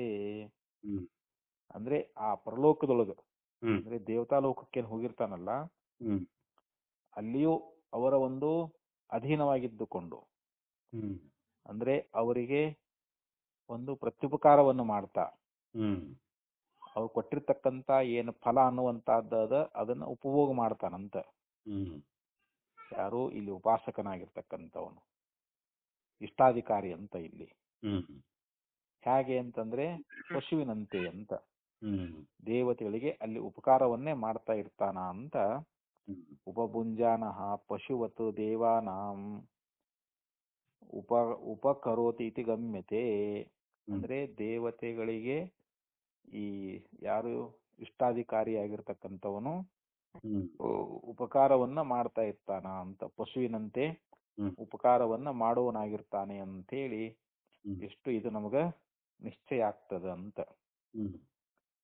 ಅಂದ್ರೆ ನಾವು ಕರ್ಮಗಳನ್ನ ದೇವತೆಗಳಿಗಾಗಿಯೇ ಮಾಡ್ತಾ ಇದ್ದೇವಲ್ರಿ ಇವಾಗ, ಮತ್ತ ಅವ್ರ ಅಧೀನವಾಗಿ ಅಲ್ಲಿ ಫಲವನ್ನ ಅನುಭವಿಸುವುದಕ್ಕೋಸ್ಕರವಾಗಿ ಅಲ್ಲಿ ಜೀವ ಹೋಗಿರ್ತಾನಲ್ಲಿ. ಈ ರೀತಿಯಾಗಿ ನಾವು ಕಲ್ಪಿಸೋದು ಇದು ಯೋಗ್ಯ ಅಂತ ಹೇಳ್ತಾ ಇದ್ದಾರೆ. ಇದು ಶ್ರುತಿಗೆ ಸಮ್ಮತವಾಗಿರ್ತಕ್ಕಂಥದ್ದು. ಕರ್ಮವನ್ನ ದೇವತೆಗಳಿಗೋಸ್ಕರವಾಗಿ ಮಾಡ್ತಾ ಇದ್ದಾನಲ್ಲ, ಮಾಡೋದ್ರಿಂದ ಅವನ ಲೋಕಕ್ಕೆ ಹೋದ್ಮೇಲೆ ದೇವತೆಗಳ ಅಧೀನವಾಗಿ ಇರ್ತಾನಂತ ಅವನು. ಯಾಕಂದ್ರೆ ಆ ಕರ್ಮ ಫಲವನ್ನ ಅನುಭವಿಸ್ಬೇಕಂತ ಹೇಳಿ ಅಲ್ಲಿ ಹೋಗಿರ್ತಾನ ಅವನು. ಅಂದ್ರೆ ಕರ್ಮ ಫಲ ಅನುಭವಿಸ್ಬೇಕಂತ ಹೋಗಿ ಮತ್ತೆ ಅಲ್ಲಿ ಕರ್ಮ ಫಲವನ್ನ ಅಲ್ಲಿ ದೇವತೆಗಳು ಕೊಡ್ತಾರಂತ ಇವನು. ಮತ್ತೆ ಅವರನ್ನ ಕುರಿತು ಇವನು ಒಲಿಸ್ಕೊಂಡಿರ್ತಾನಲ್ರ, ಅವರಿಗೆ ನಾನಾ ರೀತಿಯಾಗಿರ್ತಕ್ಕಂತ ಯಜ್ಞ ಯಾಗ ಮಾಡಿ ಅವರನ್ನ ಸಂತುಷ್ಟಿಗೊಳಿಸಿರ್ತಾನೆ ದೇವತೆಗಳು. ಅವ್ರ ಅಧೀನದೊಳಗೆ ಇದ್ದ ಮೇಲೆ ಇವನು ಮಾಡಿರ್ತಕ್ಕಂಥ ಕರ್ಮಾನುಸಾರವಾಗಿ ಅವರು ಫಲವನ್ನ ಕೊಡ್ತಾ ಇದ್ದಾರ ಅಂತ ದೇವತೆಗಳು. ಇಲ್ಲಿ ಅನಾತ್ಮವಿತ್ವಾತ್ತನ್ ಅಂತ ಹೇಳಿ ಸೂತ್ರದೊಳಗೆ ಏನು ಒಂದು ಇನ್ನೊಂದು ವಾಕ್ಯ ಬಂದತ್ತಲ್ಲ, ಅದಕ್ಕೆ ಮತ್ತೊಂದು ರೀತಿಯಾಗಿ ವ್ಯಾಖ್ಯಾನ ಮಾಡ್ತಾರೆ. ಅದಕ್ಕೆ ಹೇಗೆ ಅಂತಂದ್ರೆ, ಅನಾತ್ಮವಿತ್ವಾತ್ ತಥಾ ಹಿ ದರ್ಶಯತಿ ಇತ್ಯಸ್ಯ ಅಪರಾವ್ಯಾಖ್ಯ. ಅಪರಾವ್ಯಾಖ್ಯ ಅಂದ್ರೆ ಮತ್ತೊಂದು ವ್ಯಾಖ್ಯಾನ ಅಂತ. ಅನಾತ್ಮವಿತ್ವಾತ್ ತಥಾ ಹಿ ದರ್ಶಯತಿ ಅಂತ ಏನು ಸೂತ್ರ ಅದಲ್ಲ, ಈ ಸೂತ್ರಕ್ಕ ಮತ್ತೊಂದು ರೀತಿಯಾಗಿರ್ತಕ್ಕಂಥ ವ್ಯಾಖ್ಯೆ ಅನ್ನುವಂತಹದ್ದು ಯಾವ್ದಂತಂದ್ರೆ, ಅನಾತ್ಮವಿದಾಹ ಈ ಏತೆ ಕೇವಲ ಕರ್ಮಿಣಃ ಇಷ್ಟಾಧಿಕಾರಿಣೋ ನ ಜ್ಞಾನ ಕರ್ಮ ಸಮುಚ್ಚಯ ಅನುಷ್ಠಾಯಿನಃ. ಅನಾತ್ಮವಿದಾಹಿ ಏತೆ ಕೇವಲ ಕರ್ಮಿಣಃ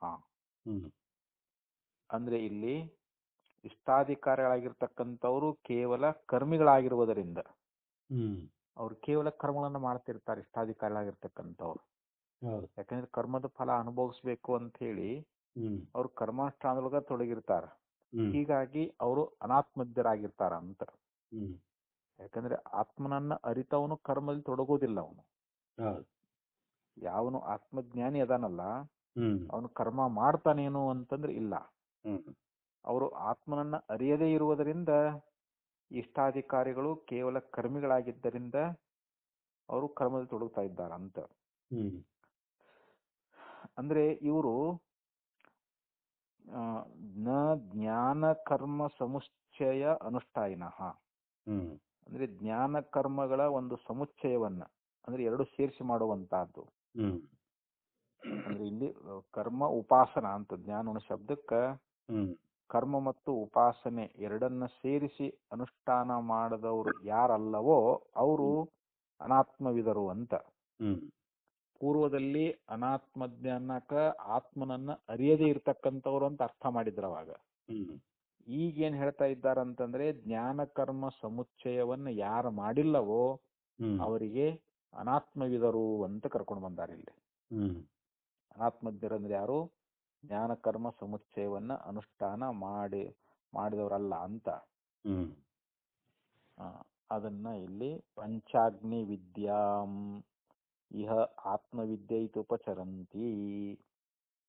ಈ ಪಂಚಾಗ್ನಿ ವಿದ್ಯೆಯನ್ನೇ ಇಲ್ಲಿ ಆತ್ಮವಿದ್ಯೆ ಅಂತ ಹೇಳಿ ಇಲ್ಲಿ ಉಪಚಾರದಿಂದ ಕರೆದಿದ್ದಾರೆ ಅಂತ. ಈ ಪಂಚಾಗ್ನಿ ವಿದ್ಯೆ ಅನ್ನುವಂತಹದ್ದು ಏನದಲ್ಲ, ಅದನ್ನ ಇಲ್ಲಿ ಆತ್ಮವಿದ್ಯೆ, ಆತ್ಮವಿದ್ಯೆ ಬ್ರಹ್ಮವಿದ್ಯೆ ಅಂತ ಅರ್ಥ ಅಲ್ಲ ಇಲ್ಲಿ. ಅಧ್ಯಾತ್ಮ ವಿದ್ಯೆ ಅಂತ ಅರ್ಥ ಅಲ್ಲ ಇಲ್ಲಿ. ಆತ್ಮವಿದ್ಯೆ ಅನ್ಲಿಕ್ಕೆ ಜ್ಞಾನ ಕರ್ಮ ಸಮುಚ್ಚಯವನ್ನ ಇವರು ಪಂಚಾಗ್ನಿ ವಿದ್ಯೆ ಅಂತ ಕರೀತಾರಲ್ಲ, ಪಂಚಾಗ್ನಿ ವಿದ್ಯೆಯನ್ನೇ ಇಲ್ಲಿ ಆತ್ಮವಿದ್ಯೆ ಅಂತ ಹೇಳಿ ಉಪಚಾರದಿಂದ ಕರೆದಿದ್ದಾರೆ. ಯಾಕಂತಂದ್ರೆ ಇದು ಆ ಒಂದು ವಿದ್ಯೆ ಪ್ರಕರಣ ಆಗೈತಿ ಅಂತ. ಪಂಚಾಗ್ನಿ ವಿದ್ಯಾ ಇದಂ ಇಷ್ಟಾಧಿಕಾರಿಣಾಂ ಗುಣವಾದೇನ ಪ್ರಕರಣಾತ್ ಅಂತ ಇನ್ನೊಂದು ಮಾತಾದ್ ನೋಡ್ರಿ. ಇದು ಅದರ ಪ್ರಕರಣ ಅದಂತಿದು. ಯಾವುದು ಈ ಪಂಚಾಗ್ನಿ ವಿದ್ಯೆಯ ಪ್ರಕರಣವಾಗಿರುವುದರಿಂದ ನಾವು ಅದನ್ನ ಹಾಗೆ ಅರ್ಥ ಮಾಡಬೇಕು ಅಂತ. ಹಿಂದ ಅನಾತ್ಮವಿತ್ವಾತ್ ಅನ್ನುವಂತ ಮಾತಿಗೆ ಅಲ್ಲಿ ಏನ್ ಮಾಡಿದ್ರು ಅವರು, ಪರಮಾತ್ಮನ ಅರಿಯದವರು ಅಂತ ಅರ್ಥ ಮಾಡಿದ್ರಲ್ಲಿ. ಆದ್ರ ಈಗ ಇಲ್ಲಿ ಪಂಚಾಗ್ನಿ ವಿದ್ಯೆಯನ್ನ ಅರಿತವರು ಅನಾತ್ಮಜ್ಞರಾಗಿರ್ತಾರ ಅಂತ ಇಲ್ಲಿ ಬೇರೊಂದು ರೀತಿ ವ್ಯಾಖ್ಯಾನಾಂತರವನ್ನ ಇಲ್ಲಿ ಕೊಟ್ಟಿದ್ದಾರೆ ಅಂತ. ಅಂದ್ರೆ ಇಲ್ಲಿ ಪಂಚಾಗ್ನಿ ವಿದ್ಯೆ ಎನ್ನುವಂತಹದ್ದು ಈ ಜೀವಾತ್ಮರುಗಳ ಒಂದು ವಿಷಯಕವಾಗಿರ್ತಕ್ಕಂಥದ್ದು ಉಪಾಸನೆ ಅಂತದು. ಅದು ಉಪಾಸನೆ ಆಗಿರುವುದರಿಂದ ಆ ಉಪಾಸನೆಯನ್ನ ಇಲ್ಲಿ ಆತ್ಮವಿದ್ಯೆ ಅಥವಾ ಆತ್ಮವಿದ್ಯೆ ಅಂತೇಳಿ ಇಲ್ಲಿ ಕರ್ಕೊಂಡು ಬಂದಿದ್ದಾರೆ ಅಂತ ಇಲ್ಲಿ ಅರ್ಥ ಇಲ್ಲಿ.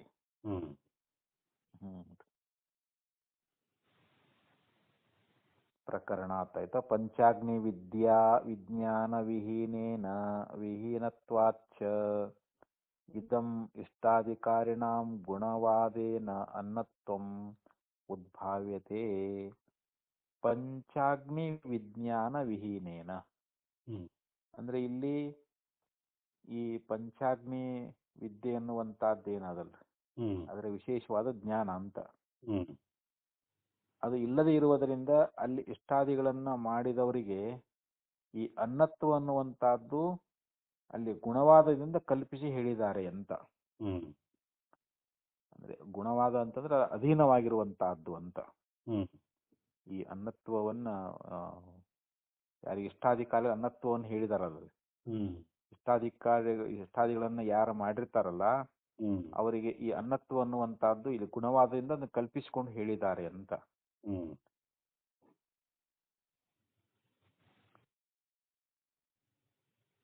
ಪಂಚಾಗ್ನಿ ವಿಜ್ಞಾನ ಪ್ರಶಂಸಾಯೈ, ಇಲ್ಲಿ ಪಂಚಾಗ್ನಿ ವಿದ್ಯೆಯನ್ನ ಕೊಂಡಾಡಬೇಕಾಗೈತಿ, ಇಲ್ಲಿ ಅದ್ರ ಬಗ್ಗೆ ಅದನ್ನ ಹೊಗಳಬೇಕಾಗೈತಿ ಅಂತ. ಇಲ್ಲಿ ಆ ಗೌಣ ಕಲ್ಪನೆ ಅನ್ನುವಂತಹದ್ದು ಆ ಪಂಚಾಗ್ನಿ ವಿಜ್ಞಾನ ಅನ್ನುವಂತಹದ್ದನ್ನ ಹೊಗಳುವುದಕ್ಕೋಸ್ಕರವಾಗಿ ಹೇಳಿದ್ದಾರೆ ಅಂತ. ಯಾಕಂತಂದ್ರೆ ಪಂಚಾಗ್ನಿ ವಿದ್ಯಾ ಹಿ ಇಹ ವಿದಿತ್ಸಿತ, ಇಲ್ಲಿ ಪಂಚಾಗ್ನಿ ವಿದ್ಯೆಯನ್ನೇ ಇಲ್ಲಿ ವಿಧಾನ ಮಾಡಬೇಕಾಗೈತಿ ಅಂತ. ಅದು ಪಂಚಾಗ್ನಿ ವಿದ್ಯೆ ಪ್ರಕರಣನೂ ಕೂಡ ಆಗೈತಿ. ಆ ಪಂಚಾಗ್ನಿ ವಿದ್ಯೆಯನ್ನವೇ ಇಲ್ಲಿ ವಿಧಾನ ಮಾಡುವಂತಹದ್ದಾಗೈತಿ ಅಂತ. ವಾಕ್ಯ ತಾತ್ಪರ್ಯಾವಗಮಾತ್ ತಥಾ ಹಿ ಶ್ರುತ್ಯಂತರಂ ಚಂದ್ರಮಂಡಲೆ ಭೋಗ ಸದ್ಭಾವಂ ದರ್ಶಯತಿ. ಇಲ್ಲಿ ವಾಕ್ಯ ತಾತ್ಪರ್ಯಾವಗಮಾತ್ ಅಂದ್ರೆ ಆ ವಾಕ್ಯ ತಾತ್ಪರ್ಯ ಅನ್ನುವಂತಹದ್ದನ್ನ ನಾವು ನಿಶ್ಚಯ ಮಾಡೋದ್ರಿಂದ ಹೀಗೆ ನಮಗ ಅವಗಮಾತ್ ಅದು ನಮಗ ತಿಳಿಯಲ್ಪಡ್ತದ ಅಂತ. ವಾಕ್ಯ ತಾತ್ಪರ್ಯ ಅವಗಮಾತ್, ವಾಕ್ಯ ತಾತ್ಪರ್ಯವನ್ನ ನಾವು ನಿಶ್ಚಯ ಮಾಡೋದ್ರಿಂದ ಹೀಗ ನಮಗ ತಿಳಿದು ಬರ್ತದ ಅಂತ. ಆದ್ದರಿಂದ ಇಲ್ಲಿ ಇನ್ನೊಂದು ಶ್ರುತಿಯಲ್ಲಿ ಹೇಳ್ತಾ ಇದ್ದಾರೆ ತಥಾಹಿ ಶ್ರುತ್ಯಂತರಂ, ಮತ್ತು ಶ್ರುತಿಯಲ್ಲಿ ಚಂದ್ರಮಂಡಲೆ ಭೋಗ ಸದ್ಭಾವಂ ದರ್ಶಯತಿ ಅಂದ್ರೆ ಚಂದ್ರಮಂಡಲದೊಳಗ ಅಲ್ಲಿ ಜೀವನಾಗಿರ್ತಕ್ಕಂಥವನು ಅಲ್ಲಿ ಹೋಗ್ತಾವಂತ ಹೇಳ್ತಾರೆ ಈಗ ಅವರು. ಅಲ್ಲಿ ಯಾಕಂದ್ರೆ ಅಲ್ಲಿ ಜೀವನಾಗಿರ್ತಕ್ಕಂಥವನು ಚಂದ್ರಮಂಡಲದಲ್ಲಿಯೂ ಕೂಡ ಭೋಗಗಳನ್ನ ಅನುಭವಿಸ್ತಾ ಇದ್ದಾನೆ ಅಂತ. ಅಲ್ಲಿ ಆ ಭೋಗ ಇರುವುದನ್ನ ಶ್ರುತಿ ಎನ್ನುವಂತಹದ್ದು ಹೇಳ್ತದಂತ. ಆ ಶ್ರುತಿ ಏನ್ ಹೇಳ್ತದ ಅಂತಂದ್ರೆ ಆ ಶ್ರುತಿ ಹೇಳ್ತಾರೆ ಸ ಸೋಮಲೋಕೆ ವಿಭೂತಿ ಮನುಭೂಯ ಪುನರಾವರ್ತತೆ, ಅಂದ್ರೆ ಅವನು ಸೋಮಲೋಕದೊಳಗ ವಿಭೂತಿಯನ್ನ ಅನುಭವ ಮಾಡಿ ಮತ್ತೆ ಹಿಂತಿರುಗಿ ಬರ್ತಾ ಇದ್ದಾನೆ ಅಂತ ಇದು ಪ್ರಶ್ನೋಪನಿಷತ್ನಲ್ಲಿ ಹೇಳ್ಕೊಂಡು ಬಂದಿದ್ದಾರೆ. ಯಾರೋ ಇಲ್ಲಿ ಉಪಾಸಕನಾಗಿರ್ತಕ್ಕಂಥವನು ಅಥವಾ ಇಷ್ಟಾಧಿಕಾರಿ ಅಂತೇಳಿ ಹೇಳ್ಕೊಂಬಂದ್ರಲ್ಲ, ಅವನು ಅಲ್ಲಿ ಸೋಮಲೋಕದೊಳಗ ಅಲ್ಲಿ ವಿಭೂತಿಯನ್ನ ಅನುಭವಿಸಿ ಮತ್ತೆ ಅವನು ಹಿಂತಿರುಗ್ತಾ ಇದ್ದಾನೆ ಅಂತ. ಸೋಮಲೋಕೆ ವಿಭೂತಿ ಅನುಭೂಯ, ವಿಭೂತಿ ಅಂದ್ರೆ ಅಲ್ಲಿ ದಿವ್ಯತೆಯನ್ನ ಮಹಿಮೆಯನ್ನ ಅನುಭವಿಸಿ ಮತ್ತೆ ಅವನು ಪುನರಾವರ್ತನೆ ಮತ್ತೆ ವಾಪಸ್ ಬರ್ತಾ ಇದ್ದಾನೆ ಅಂತ. ತಥಾ ಅನ್ಯದಪಿ ಶ್ರುತ್ಯಂತರಂ, ಇಲ್ಲಿ ಮತ್ತೊಂದು ಶ್ರುತಿಯೊಳಗೂ ಕೂಡ ಅಲ್ಲಿ ಏನ್ ಹೇಳಿದ್ದಾರೆ ಅಂತಂದ್ರೆ ಶ್ರುತ್ಯಂತರ ಅಥ ಯೇ ಶತಂ ಪಿತೃಣಾಂ ಜಿತಲೋಕಾನಾಮಾನಂದಾಃ ಸ ಏಕಃ ಕರ್ಮದೇವಾನಾಮಾನಂದೋ ಯೇ ಕರ್ಮಣ ದೇವತ್ವಮಪಿ ಸಂಪದ್ಯತೆ ಇತಿ ಇಷ್ಟಾಧಿಕಾರಿಣಂ ದೈವೈ ಸಹ ಸಂವಸತಾಂ ಭೋಗ ಪ್ರಾಪ್ತಿಂ ದರ್ಶಯತಿ. ಅಂದ್ರೆ ಆ ಚಂದ್ರಮಂಡಲಲ್ಲೂ ಕೂಡ ಇಲ್ಲಿ ಭೋಗ ಇದೆ ಅನ್ನುವಂತಹದ್ದನ್ನ ಇಲ್ಲಿ ಮತ್ತು ಶ್ರುತಿಯಲ್ಲಿ ಏನ್ ಹೇಳಿದ್ದಾರೆ ಅಂತಂದ್ರೆ ಶ್ರುತ್ಯಂತರಂ ಅಥ ಯೇ ಶತಂ ಪಿತೃಣಾಂ ಲೋಕಾನಾಂ ಆನಂದಾಹ, ಅಲ್ಲಿ ಜಿತಲೋಕರಾಗಿರ್ತಕ್ಕಂಥ ಪಿತೃಗಳ ಒಂದು 100 ಆನಂದಗಳಂತ ಏನದಾವು ಅದು ಒಂದು ಕರ್ಮ ದೇವತೆಗಳ ಆನಂದ ಆಗ್ತದ ಅಂತ. ಅಲ್ಲಿ 12 ಆನಂದಗಳನ್ನ ಹೇಳ್ಕೊಂಡು ಬಂದಾರ ತೈತ್ರಿಯೋಪನಿಷತ್ನೊಳಗ. ಅಲ್ಲಿ ಅಂದ್ರೆ ಮನುಷ್ಯಾನಂದವನ್ನೇ ಮೊದಲು ಮಾಡಿಕೊಂಡು ಚತುರ್ಮುಖ ಬ್ರಹ್ಮನ ಪರ್ಯಂತರವಾಗಿರ್ತಕ್ಕಂಥ ಯಾವ ಆನಂದಗಳದಾವಲ್ಲ ಇವೆಲ್ಲವೂ ಕೂಡ ಒಬ್ಬ ಶ್ರೋತ್ರಿಯ ಬ್ರಹ್ಮನಿಷ್ಠನ ಆನಂದದ 100 ಭಾಗನೂ ಕೂಡ ಆಗಂಗಿಲ್ಲ ಅಂತೀವು. ಅಂದ್ರೆ ಅಷ್ಟು ಶ್ರೇಷ್ಠವಾಗಿರ್ತಕ್ಕಂಥ ಶ್ರೋತ್ರಿಯ ಬ್ರಹ್ಮನಿಷ್ಠ ಆನಂದ ಅಂತ ಅಲ್ಲಿ ಹೇಳುವಾಗ ಅಲ್ಲಿ ಯಾವ ಲೋಕಗಳನ್ನ ಜಯಿಸಿದಾರೋ ಪಿತೃಗಳ ಒಂದು 100 ಆನಂದಗಳಂತ ಏನದಾವಲ್ಲ, ಅದು ಒಂದು ಕರ್ಮ ದೇವತೆಯ ಆನಂದ ಅಂತ ಹೇಳಿ. ಅಂದ್ರೆ ಆ ಕರ್ಮ ದೇವತೆಗಳು ಕರ್ಮದಿಂದ ದೇವತ್ವವನ್ನ ಅವ್ರು ಪಡೆದುಕೊಂಡಿರ್ತಾರ ಅಂತ. ಜಿತಲೋಕಾನಾಮಾನಂದಾಹ ಸ ಏಕಂ ಕರ್ಮ ದೇವಾನಾಮಾನಂದಾಹ ಏ ಕರ್ಮಣ ದೇವತ್ವಮಪಿ ಸಂಪದ್ಯತೆ. ಇದು ಬೃಹದಾರಣ್ಯಕೋಪನಿಷತ್ತಿನಲ್ಲಿ ಕೂಡ ಈ ಮಂತ್ರ ಅನ್ನುವಂತಹದ್ದು ಬರ್ತದೆ. ಇದನ್ನ ತೈತ್ರಿಯದಲ್ಲಿಯೂ ಕೂಡ ಹೇಳ್ಕೊಂಡ್ ಬಂದಿದ್ದಾರೆ. ಆದ್ದರಿಂದ ಇಲ್ಲಿ ಜಿತಲೋಕರಾಗಿರ್ತಕ್ಕಂಥ ಪಿತೃಗಳ ಒಂದು 100 ಆನಂದಗಳಂತ ಏನದಾವು, ಅದು ಒಂದು ಕರ್ಮ ದೇವತೆಗಳ ಆನಂದಕ್ಕೆ ಸಮಾನ ಅಂತ. ಇನ್ನು ಅಂಥ ಕರ್ಮ ದೇವತೆಗಳ ಒಂದು ಕರ್ಮದ ದೇವತ್ವವನ್ನು ಅವರು ಪಡ್ಕೊಂಡಿರ್ತಾರೆ ಅಂತ ಹೇಳಿ ಇಲ್ಲಿ ಇಷ್ಟಾಧಿಕಾರಿ ಏನದಾರಲ್ಲ ಅವರು ಇತಿ ಇಷ್ಟಾಧಿಕಾರಿಣಾಂ ದೇವೈಃ ಸಹ ಸಂವಸತಾಂ ಭೋಗ ಪ್ರಾಪ್ತಿ ದರ್ಶಯತಿ. ಅಂದ್ರೆ ಇಷ್ಟಾಧಿಕಾರಿಯಾಗಿರ್ತಕ್ಕಂಥವ್ರು ಅವರು ದೇವತೆಗಳ ಜೊತೆಯಲ್ಲಿ ಇದ್ದುಕೊಂಡು, ಯಾಕಂದ್ರೆ ಅವ್ರು ದೇವತೆಗಳ ಜೊತೆಯಲ್ಲೇ ಇರ್ತಾರೆ, ಮತ್ತೆ ಅದೇ ಅಲ್ಲಿ ಪುಣ್ಯ ಮಾಡಿ ದೇವತೆಗೆ ಹೋಗಿರ್ತಾರಲ್ಲ ಅವರು ಇಷ್ಟಾಧಿಕಾರಿಗಳು, ದೇವೈ ಸಹ ಅಂದ್ರೆ ದೇವತೆಗಳಲ್ಲಿ ಇದ್ದುಕೊಂಡು ಅಂತ. ಸಂವಸತಾಂ ಭೋಗ ಪ್ರಾಪ್ತಿ ದರ್ಶಯತಿ, ಅವರು ಅಲ್ಲಿ ಭೋಗವನ್ನ ಪಡಿತಾ ಇದ್ದಾರೆ ಅಂತ ಹಿಂಗ ನಮಗೆ ಶ್ರುತಿ ತಿಳಿಸ್ಕೊಂಡು ಬಂದದ ಅಂತ. ಇಷ್ಟಾಧಿಕಾರಿ ಯಾಕೆ ದೇವಲೋಕಕ್ಕೆ ಹೋಗಿರ್ತಾರ, ಅವ್ರು ಮಾಡಿರ್ತಕ್ಕಂಥ ಸತ್ಕರ್ಮಗಳಿಂದ ದೇವಲೋಕ ಪ್ರಾಪ್ತಿ ಆಗಿರ್ತದೆ, ದೇವ ಜೊತೆಯಲ್ಲೇ ಇದ್ದುಕೊಂಡಿರ್ತಾರ ಅವರು, ಅಲ್ಲಿಯೂ ಕೂಡ ಭೋಗವನ್ನ ಅವರು ಪಡಿತಾ ಇದ್ದಾರೆ ಅಂತ ಹಿಂಗ ಶ್ರುತಿ ಹೇಳ್ತಾ ಇದೆ ಅಂತ.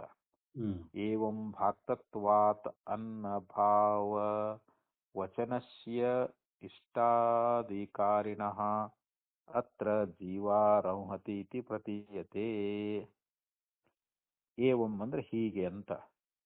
ಭಾಕ್ತತ್ವಾತ್ ಅನ್ನಭಾವ ವಚನಸ್ಯ, ಇಲ್ಲಿ ಅನ್ನವಾಗುವಂತಹದ್ದೇನದಲ್ಲ ಈ ಮಾತನ್ನುವಂತಹದ್ದು, ಇದು ಭಾಕ್ತ ಅಂತಂದ್ರೆ ಏನು, ಇದು ಗೌಣವಾಗಿರುವುದರಿಂದ ಅಂತ. ಅದು ಮುಖ್ಯ ಅಲ್ಲ, ಅದು ಗೌಣವಾಗಿದೆ ಅಂತ. ಗೌಣವಾಗಿರೋದ್ರಿಂದ ಇಷ್ಟಾಧಿಕಾರಿಣಃ ಅಂದ್ರೆ ಇಲ್ಲಿ ಇಷ್ಟಾಧಿಕಾರಿಗಳಾಗಿರ್ತಕ್ಕಂಥ ಯಾವ ಜೀವಾಹ ಅಂದ್ರೆ ಜೀವರುಗಳು ಅಂತ. ಇಲ್ಲಿ ಇಷ್ಟಾಧಿಕಾರಿಯಾಗಿರ್ತಕ್ಕಂಥ ಯಾವ ಜೀವರುಗಳು ಅದಾರಲ್ಲ ಜೀವಾಹ ರೌಹತಿ ಇತಿ ಪ್ರತೀಯತೆ, ಅಂದ್ರೆ ಅವರು ಚಂದ್ರಲೋಕಕ್ಕ ಭೋಗವನ್ನ ಪಡ್ಕೊಳ್ಳುವುದಕ್ಕೋಸ್ಕರವಾಗಿ ಅವರು ಗಮನವನ್ನ ಮಾಡ್ತಾ ಇದ್ದಾರೆ ಅಂತ. ಅಂದ್ರೆ ಅಲ್ಲಿ ಹೋಗ್ತಾರ ಅಂತ ಅಲ್ಲಿ. ಇತಿ ಪ್ರತೀಯತೆ, ಇದು ನಮಗೆ ತಿಳಿದು ಬರ್ತಾ ಇದೆ ಅಂತ, ಇಷ್ಟು ನಮಗೆ ಹೊಳಿತಾ ಇದೆ ಅಂತ ಹೇಳ್ತಾ ಇದ್ದಾರೆ ಅವರು. ತಸ್ಮಾತ್ ರೌಹತಿ ಸಂಪರಿಸ್ವಕ್ತ ಇತಿ ಯುಕ್ತಮೇವ ಉಕ್ತಂ. ಆದ್ರಿಂದ ರೌಹತಿ ಅಂತಂದ್ರೆ ಏನು, ಆ ಅಪ್ಪಿನಿಂದ ಸುತ್ತುವರಿಯಲ್ಪಟ್ಟು ಇಲ್ಲಿ ಹೋಗ್ತಾನೆ ಜೀವ. ಅಪ್ಪಿನಿಂದ ಸಂಪರಿಸ್ವಕ್ತ ಅಂದ್ರೆ ಏನು, ಅದರಿಂದ ಸುತ್ತುವರಿಯಲ್ಪಟ್ಟು ಅಂದ್ರೆ ಅದರಿಂದ ಕೂಡ್ಕೊಂಡು ಅಂತ. ಅವನು ಜೀವನು ಹೋಗ್ತಾನೆ ಅಂತ ಏನು ಸೂತ್ರದಲ್ಲಿ ಹೇಳಿದ್ರಲ್ಲ, ಅದು ಯುಕ್ತಮೇವ ಉಕ್ತಂ, ಅದು ಹೇಳಿದ್ದು ಯೋಗ್ಯವೇ ಅದ ಅಂತ. ಅದು ಹೇಳಿರ್ತಕ್ಕಂಥದ್ದು ಅದೇನು ಸುಳ್ಳಲ್ಲ, ಆ ಮಾತನ್ನು ನಾವು ಒಪ್ಲೇಬೇಕಾಗ್ತದ ಅಂತೇಳಿ ಆಚಾರ್ಯರು ಈ ಅಧಿಕರಣದಲ್ಲಿ ಹೇಳ್ಕೊಂಡು ಬಂದ್ರು. ಇನ್ನು ಮತ್ತೆ 2ನೇ ಅಧಿಕರಣ ಪ್ರಾರಂಭ ಮಾಡ್ತಾರ. 3ನೇ ಅಧ್ಯಾಯದಲ್ಲಿ 1ನೇ ಪಾದೊಳಗ ಕೃತ್ಯಾತ್ತೆಯ ಅಧಿಕರಣ ಅಂತ. ಇಲ್ಲಿ ಇಷ್ಟಾಧಿಕಾರಿಗಳಿಗೆ ಪುನರಾವೃತ್ತಿ ಎನ್ನುವಂತಹದ್ದು. ಅವ್ರು ಮರಳಿ ಈ ಲೋಕಕ್ಕೆ ಬರ್ತಾರಲ್ಲ, ಏನ್ ಅವರು ಸಾನುಶಯರಾಗಿ ಬರ್ತಾ ಇದ್ದಾರೋ ಅಥವಾ ನಿರನುಶಯನಾಗಿ ಬರ್ತಾ ಇದ್ದಾರೋ, ಅಂದ್ರೆ ಎಲ್ಲಾ ಕರ್ಮದ ಫಲ ಅಲ್ಲೇ ಅನುಭವಿಸೇ ಬರ್ತಾರೋ ಅಥವಾ ಏನೋ ಒಂದಿಷ್ಟು ತಗೊಂಡು ಬರ್ತಾರೋ ಅಂತ ಇಲ್ಲಿ ಆಕ್ಷೇಪ. ಅದಕ್ಕೆ ಪೂರ್ವ ಪಕ್ಷ ಏನು ಸಿದ್ಧಾಂತ ಏನು ಅನ್ನೋದ್ರ ಬಗ್ಗೆ ಈ 2ನೇ ಅಧಿಕರಣದಲ್ಲಿ ಅದನ್ನ ಹೇಳ್ತಾರೆ. ಅದನ್ನ ಮತ್ತೆ ನಾಳೆ ನೋಡೋಣ.